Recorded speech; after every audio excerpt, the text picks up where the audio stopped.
तो गाइस अभी फाइनली हम निकल चुके हैं घर से फ्रेंड लोगों के साथ में। अभी जाएंगे हम चाय सुट्टा पे, गाइस चाय वगैरह पियेंगे पहले।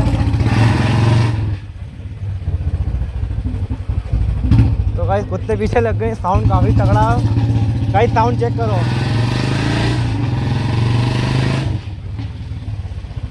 तो गाइस साउंड काफ़ी लाउड है। गाइस सब पलट पलट के देख रहे हैं।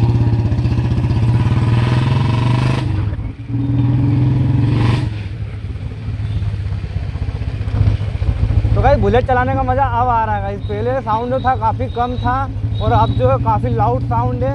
अब बहुत मज़ा आ रहा है गाइस बुलेट चलाने में।